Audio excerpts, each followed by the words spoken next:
The dam finally breaks open. Avs win over the Florida Panthers 7-3.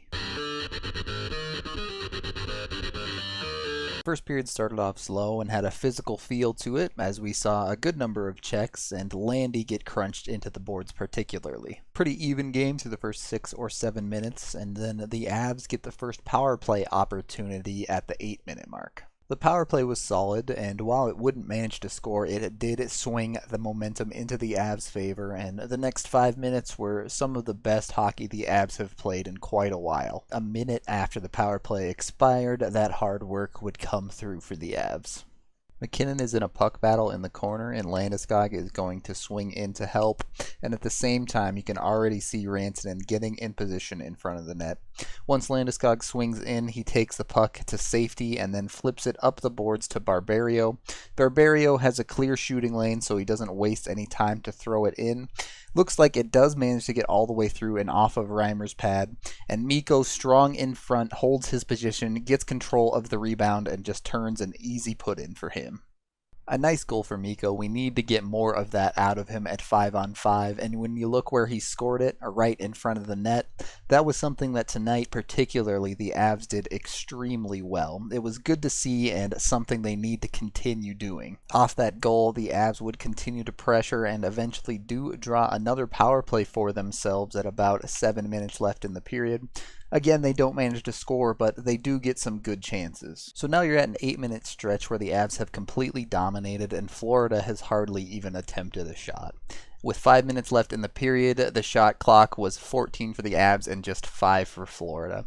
Really great possession hockey and nice to see. But after that second power play, it just flatlines, and then you get Florida starting to push back a little bit. Avs get dinged for a penalty late when Tyson Barrie throws the puck over the glass. They do manage to kill it, but it has swung all momentum back into the Panthers' favor. And right when you think the Avs are going to get out of this period with a nice 1-goal lead and some quality play, nope. After killing the penalty, the Avs get caught in a weird situation where Barrie coming out of the penalty box gets caught on the ice. So they currently have 3 defensemen on the ice in Barrie, Barberio, and Lindholm. Here, Barrie's just going to chip it out and go for a change along with Lindholm, but the chip out is a bit weak and transitioned back the other way quickly, so the change is a little bit slow. From there, you have Florida easily entering the zone, and Barberio is essentially in a 2-on-1 situation by himself here, but Johnson is going to come flying in from the bench.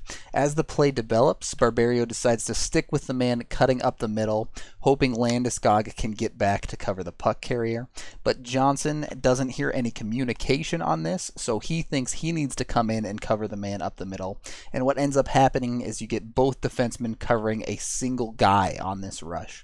So from there, you have McKinnon coming back as the 4th man in late for the Avs, and he needs to cover the man closing the gap here.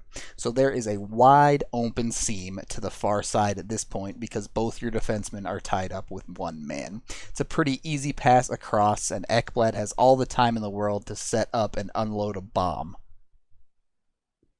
It was a bit of a weird situation because you do want to get one of those defensemen off, so you have the standard 2 defensemen and 3 forwards out there on the ice, but it was kind of weird that they tried to change 2 there. And then obviously the communication issues persist for the Avs in the defensive zone, not really knowing who's covering who. So the scoreboard says 1-1, but still, you would have to be happy with that period for the Avs. You played a good game, and if you keep it up, you should be looking strong. Then they come out completely flat to start the second period. Avs wouldn't even record a shot attempt until nearly 7 minutes into the second. And what happens when you let a team control the play that much? They usually score a goal. In this case for Florida, it's going to be off a breakaway. The puck is just going to get chipped up the boards here to a waiting Panthers player, and you can see before this puck even gets out of the zone, Nemeth is already beat on the inside track here. Zadorov does his best to try and play the passing lane, but he can't get a stick on the puck, so it's a clean breakaway for Malgin. He just walks in and keeps it on the forehand side to beat Varley. If you're playing 7 defensemen, the Avs sure had a lot of weird defensive breakdowns, particularly in the second period, giving up a ridiculous amount of odd man rushes. I'm not particularly a fan of running 7D, and it certainly doesn't seem to be working for the Avs, so I have to imagine that'll be coming to an end soon. The goal gives even more momentum to the Panthers, and they keep pouring it on for the next few minutes, and the Avs are just barely hanging on, weathering the storm. The Avs end up taking a penalty 9 minutes in, but they do manage to kill it off, and that seems to stem the tide a bit. Now halfway through the game, the Avs decide to activate their once-per-game God Mode card on McKinnon. Compher has the puck here in the Avs zone looking to make a breakout pass. He's eventually going to try to pass it up to McKinnon, and it's a really sloppy pass. It seemed like he fanned on it a bit, but it ends up kind of working as it just kind of trickles through everyone, and then McKinnon can use his speed to not only get this puck, but head up into the neutral zone. From there, he just does nasty things to all the Florida defensemen and buries it. Whoo-wee. We've seen McKinnon do that a couple of times in seasons past, just dangling through all the defensemen. But what we're seeing from McKinnon this year is a bit more consistency. He's able to make a play most of the time instead of trying that and getting the puck stolen away from him. And obviously this one is going to remain on the highlight reels for quite a while. So McKinnon gives the Avs a foothold back into this game, and this time the Avs decide to take that foothold and to take a mile as well. Just 40 seconds later, they're going to strike again. Barrie and Rantanen are going to play some pitch and catch along the far boards for a bit before Barrie decides to go for his patented sling the puck from the blue line. While I'm not a big fan of this shot, it does work occasionally, bounces off Kerfoot in front and in. You do that play enough times and it's bound to work eventually. We'll take it. Great job by Kerfoot to slide across in front and get his stick on that puck for the deflection. Hockey's funny, isn't it?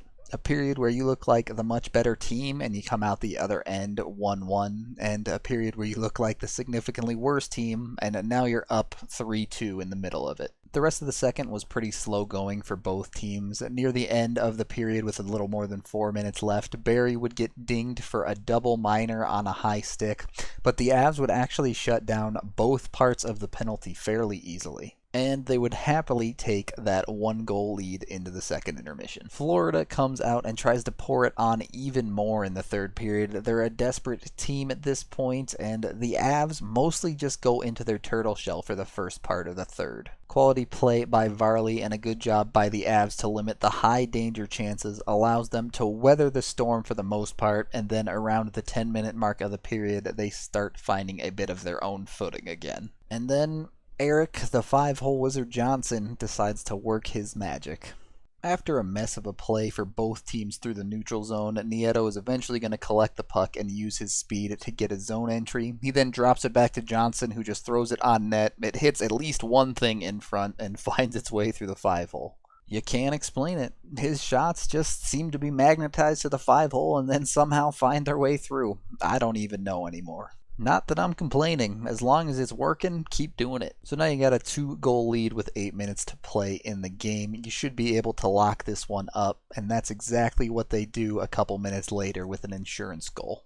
The Avs find themselves in a 3-on-2 breakout. Andrighetto has the puck in the middle, and he's just going to slide it across to the near side to Compher. From there, Compher is just going to find an extra gear and blow by everybody, and then make a great pass across to Wilson cutting to the net. And that would pretty much seal the deal. There would be some shenanigans for both teams. Florida would pull their goalie with a ridiculous amount of time left, and it would actually work for them once, as they would pick up a goal to bring it to 5-3.